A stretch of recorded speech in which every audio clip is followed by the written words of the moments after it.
vamos a ver lo que es la resistencia al movimiento, ¿sí? La resistencia al movimiento de los equipos. Hay resistencia al movimiento de los vehículos, todo vehículo, todo lo que se mueve, hasta una bicicleta, todo lo que se mueve, tiene su resistencia al movimiento, ¿sí? Esa resistencia al movimiento va a estar dada básicamente por esta expresión, la resistencia al movimiento por P por kappa más P por R más P por I más K por A. Aquí me está faltando un término, perdón. Si lo encuentro.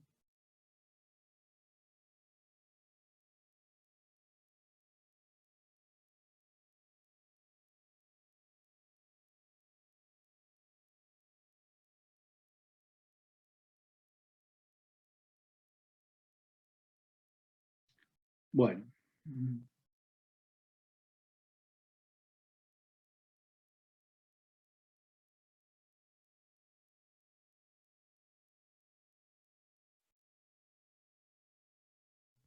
Ya explicamos qué es cada cosa. Bueno, esta básicamente es la resistencia al movimiento. Resistencia al movimiento. La primera, ya se le explico bien, pero bueno, le voy hablando ahora que está la formulita. La primera es una resistencia interna que poseen los vehículos, ¿sí? Son sus engranajes, sus rulemanes, en las ruedas, en el motor. Es una resistencia interna producto de la parte mecánica y de la parte motriz del equipo vial.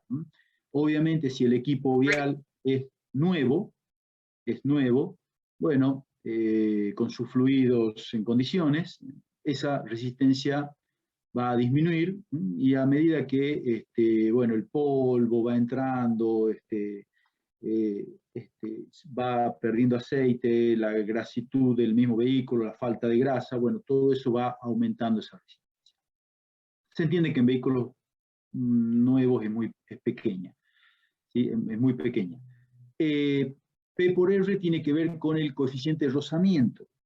Si P es el peso del equipo, P es el peso del equipo, kappa es un coeficiente que valora esa resistencia interna, P por R es el coeficiente de rozamiento del equipo.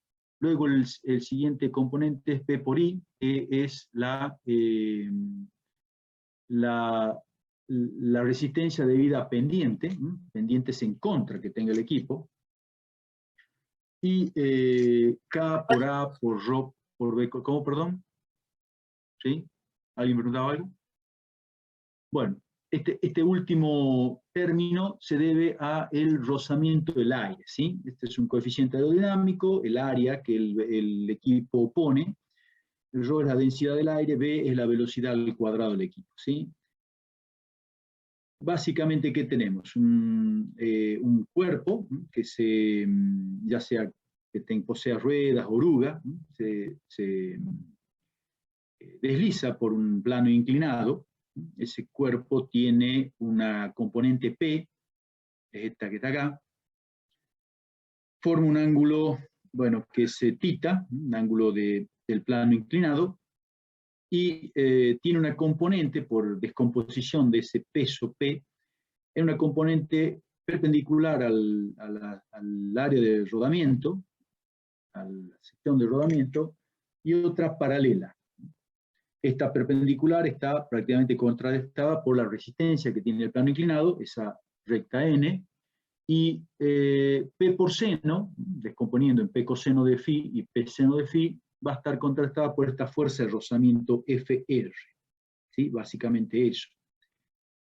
Por otro lado, si nosotros tenemos este cuerpo, en el mismo caso anterior, bueno, vamos a tener que este es el ángulo alfa, el ángulo de inclinación. Acá tenemos la misma, el componente P dividido en dos, vendría a ser P por coseno y P por seno de alfa, ¿sí?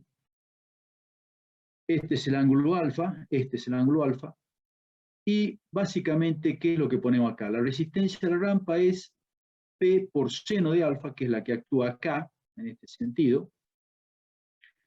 El seno de alfa lo podemos poner como tangente de alfa, debido a que el ángulo, digamos, siempre la inclinación que vamos a tener no va a ser grande, no estamos hablando, por ejemplo, de inclinaciones de 2%, 3%, recuérdense, a lo sumo 5%, podemos poner, no cometemos error en poner que seno es la tangente de alfa, y la tangente de alfa lo podemos poner como un valor R sub θ, o R rho, que es el valor de la pendiente. Si la rampa es, por ejemplo, de un 4 por 1000, como está acá, 4 por 1000, aquí tenemos que la tangente es 0,04 y la misma tangente es 0,004, y esto es exactamente lo mismo que multiplicar ese peso P que teníamos por la pendiente por 1000, ¿sí? Por esta pendiente 4, ponerla por la pendiente que es el 4 por 1000.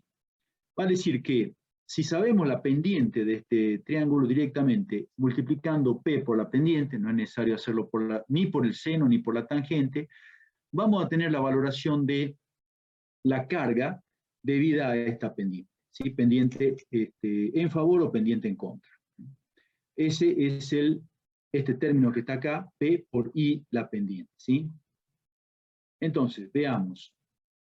La resistencia de los componentes propios de la máquina sería la primera, P por capa, la rugosidad del terreno, P por R, el componente de peso en la dirección de desplazamiento, que ya hemos visto que en lugar de ser P por la tangente, es P por I directamente por la pendiente que tengamos, y la fuerza de rozamiento del aire aerodinámica es, bueno, acá de nuevo tenemos, tengo que corregir, un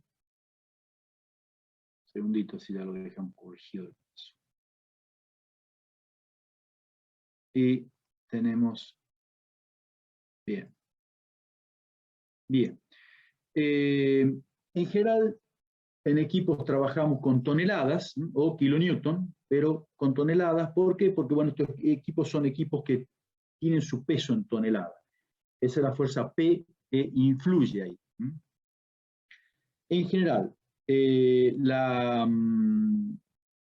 la resistencia de los componentes propios de la máquina, los ROS internos, rulemanes, transmisión, la vamos a despreciar. Capa está variando entre 0,01 y 0,12 y vamos a despreciar esta componente, ¿sí? En cuanto a la fuerza de rozamiento, que es P por R, P en toneladas, y R es el coeficiente de rugosidad o cohesión del terreno, vamos a tener que, va a depender de qué, en primer lugar del tren rodante del equipo, si es una oruga o si es un equipo que tiene un tren rodante neumático. Y en segundo lugar va a depender del terreno, el tipo de terreno que tenga. Por ejemplo, tipo de terreno duro, liso, firme, ligeramente ondulado, seco, polvoriento, blando, no trabajado, arena y grava suelta, seco, trabajado, barro pegajoso. Estos son los distintos coeficientes para oruga y los distintos coeficientes para neumático. Esos coeficientes obviamente están en kilogramos por tonelada, ¿sí? Es la resistencia a la rodadura que se presenta. Bien. Por otro lado, tenemos la pendiente que ya hemos visto. En el caso de la pendiente, teníamos que la fuerza debido a la pendiente, la resistencia debido a la pendiente era P por I. Yo puedo poner P, ingresarlo en toneladas, P ingresarlo en toneladas, e I ingresarlo en tanto por ciento. Para ello, me conviene, si lo quiero poner en toneladas, y tener P en kilogramos, para tener P en kilogramos, y ya les voy a explicar por qué.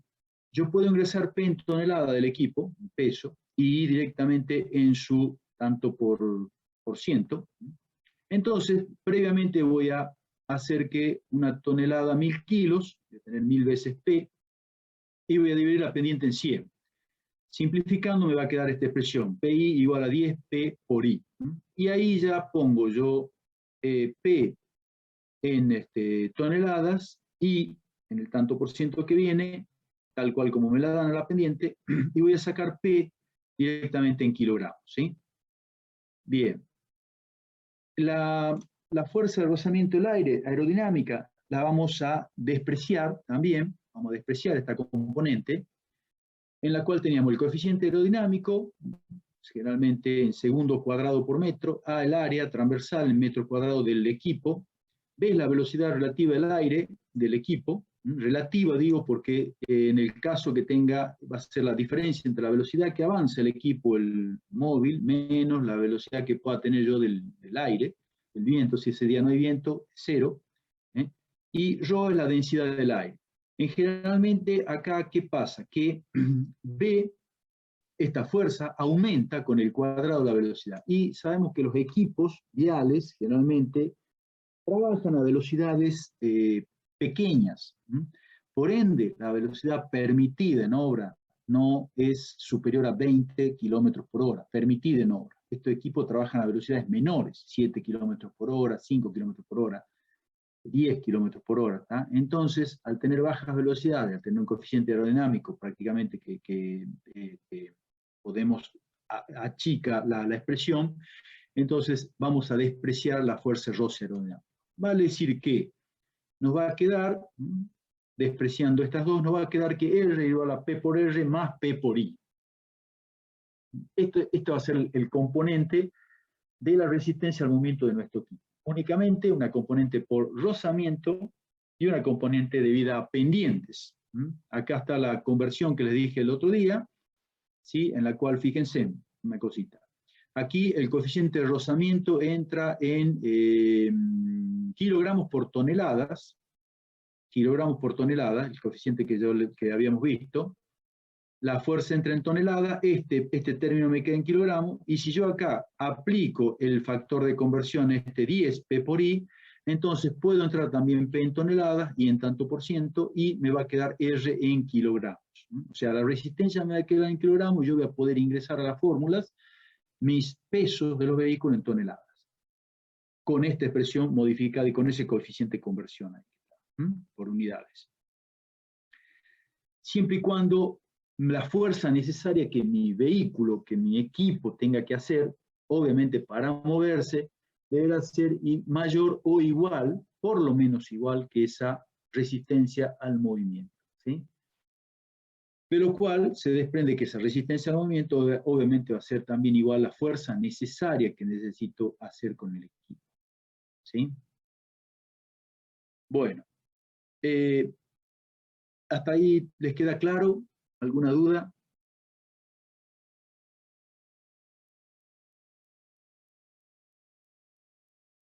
Bueno, todo equipo vial puede traer de fábrica lo que se denomina un diagrama de performance o una tabla de performance. Esto es lo que está acá. Por ejemplo, este es para el diagrama de performance, un gráfico de performance, en cual en las ordenadas yo tengo la fuerza de tracción, puede ser en libras, en kilogramos o incluso en newton, lo puedo tener cualquiera de esas unidades. Acá está la fuerza de tracción, esa fuerza necesaria que necesito para el movimiento del equipo, ¿sí? Y en este sector está la velocidad del equipo, también en kilómetros por hora o en millas por hora. Estas son curvas en las cuales voy teniendo las distintas marchas que el equipo desarrolla. Por ejemplo, todo este sector que está acá, el equipo va a circular en primera marcha, segunda marcha, tercera marcha, cuarta marcha, quinta marcha, sexta marcha. Si ustedes ven, las primeras marchas implican grandes fuerzas de tracción, grandes fuerzas necesarias, pero implican velocidades bajas. Eso es lógico, ustedes con su vehículo lo pueden comprobar, ¿sí? Necesitan potencia. ¿Qué hacen? Bajan la marcha, bajan la velocidad. Mientras que a velocidades altas, la potencia del equipo disminuye considerablemente. Me puedo mover velozmente, pero ya no tengo la misma fuerza de tracción disponible, necesaria, ¿sí? Entonces, esto es lo que sería un gráfico de performance. Por otro lado, tenemos las planillas de performance. Por ejemplo, esta para un tractor neumático John Deere, esta para una motopala Caterpillar. Puede haber de los dos indistintamente. Vamos a aprender a trabajar con uno y con otro. En este caso, tenemos las distintas marchas, A1, A2, A3, B1, C1. También pueden estar las marchas en transverso, digamos, marcha atrás. Y acá tenemos las velocidades, de nuevo, fíjense en las velocidades cómo van variando, ¿no? Las marchas de 3, por ejemplo, 28,70 kilómetros por hora, a 1, 2,20 kilómetros por hora. Y la fuerza de tracción inversamente van disminuyendo, desde 13.000 kilogramos hasta 997 kilogramos, ¿sí? Básicamente, nos pueden dar, es decir, queremos analizar cómo trabaja nuestro equipo, en qué marchas es conveniente que trabajen, con qué velocidad, ¿sí? Y de esa forma, perdón,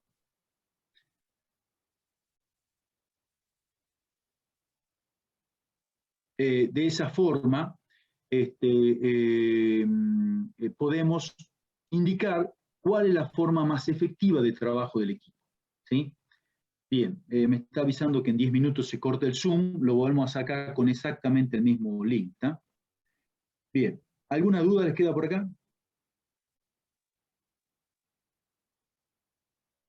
Bueno, si hay una pequeña diferencia, ¿no?, que vamos a hacer. Si yo voy a trabajar usando un gráfico de performance, me conviene de esta expresión que teníamos, fuerza necesaria a la P por R más 10P por I, ¿se acuerdan de la que deducimos? Me conviene trabajar generalmente con, acá, despejando, 10 veces P, despejando acá, y me va a quedar que esto multiplica por R sobre 10 más I. A R sobre 10 más I le voy a llamar I equivalente o pendiente equivalente. Esto va a ser una pendiente equivalente. Va a decir que yo voy a poner la fuerza necesaria igual a 10 veces P por un I equivalente. Con esas expresiones, con la primera obviamente, que es la que deduzco todo, voy a poder, me conviene en realidad trabajar, no es que me conviene trabajar con el uso cuando me dan gráficos de performance en el equipo. En el caso que me den una planilla de performance, me conviene ya trabajar con, de esta misma expresión, despejar I y trabajar con F necesario sobre 10P menos, bueno, este sería, no sería K, sino, ya lo arreglo, R, ¿sí? R sobre 10, ¿eh? R sobre 10, o sea, el coeficiente de rozamiento, la fuerza necesaria, el peso del equipo y obviamente la pendiente, ¿sí? O sea, con la gráfica de performance usamos estas, es conveniente usar estas expresiones, y con la planilla de performance es conveniente usar todas nacen de lo mismo, todas son deducciones, despejo de términos, pero les cito la conveniencia de una y otra para que no nos confundamos, ¿sí? Bien, ¿hay alguna duda hasta acá? Por ahora no, ingeniero. Bien. ¿Puede mostrar un ejemplo de cómo usa la gráfica? La gráfica, sí, ahora paso a usar la gráfica. En general, le puedo, ahora todavía no la estoy usando la gráfica, ¿sí? Lo único que le puedo mostrar es más o menos qué es lo que dice la gráfica, ¿sí? La gráfica está en la fuerza de tracción en función de la velocidad del equipo.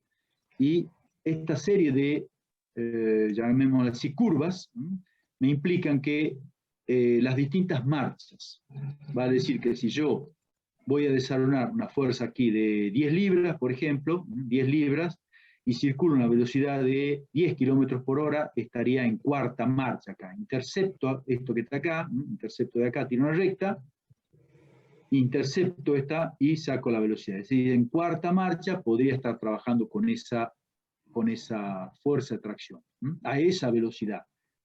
Es decir, en esas condiciones no estoy esforzando el equipo, ¿sí? Eso es básicamente lo que me indica la marcha, que básicamente lo que me dice la planilla.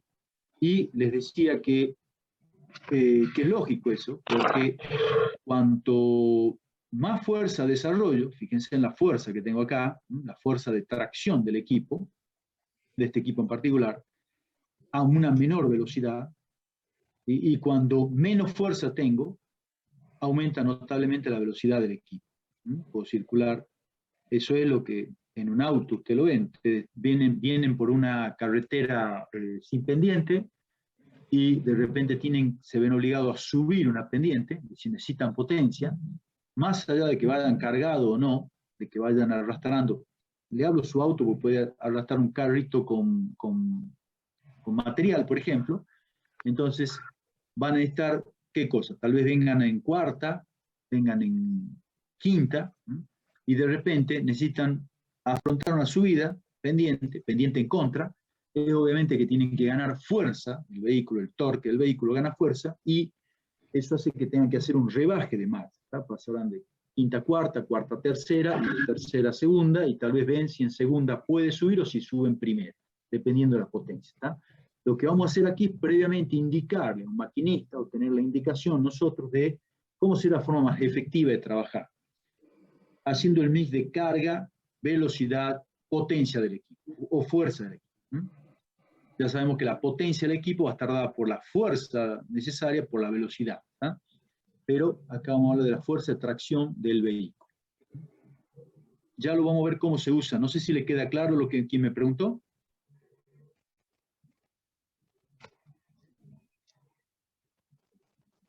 ¿Sí?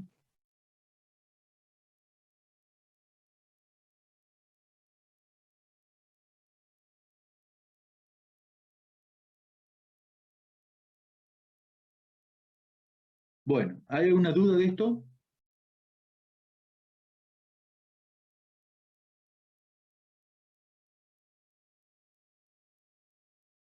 No, ingeniero. Bien, tenemos 3 minutitos. Ya seguramente se va a cortar, ¿no? Bueno, veamos entonces un poquito el enunciado del trabajo práctico.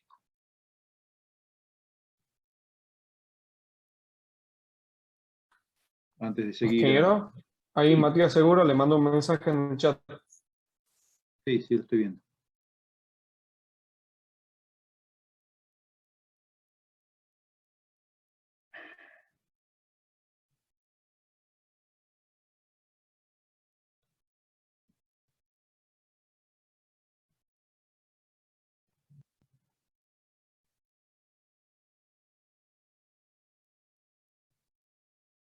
Bueno, veamos un poquito el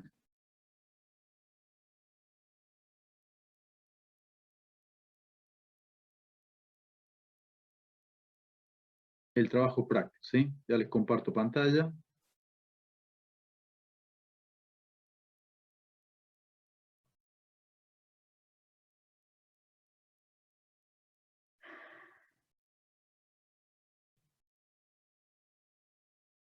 Bueno, básicamente nosotros, ¿qué nos pide el práctico?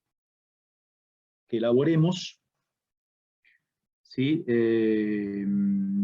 Los diagramas de capacidad de ascenso, eso se llama, para estos equipos. Me da un tractor con orugas, una topadora básicamente, una topadora Caterpillar, un tractor neumático, una motopala y un cargador frontal.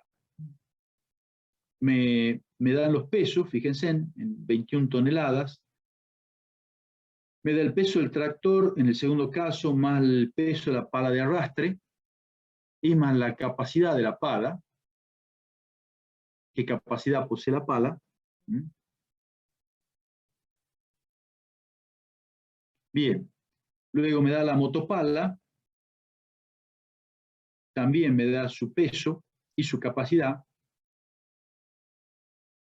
Me da un cargador frontal, su peso y su capacidad de balde. Como voy a analizar el equipo en dos situaciones, un equipo vacío y un equipo cargado, cómo circula, entonces también es necesario tener el peso específico del suelo para poder calcular la carga, cómo sería un equipo colmado. También me da una pendiente promedio y me dice que puede llegar en algunos casos a tener un máximo del 14%, con lo cual tendré que valorar en algunos casos esa pendiente del 14%. Y tengo algunas preguntas acá para responder, tienen que responder ustedes.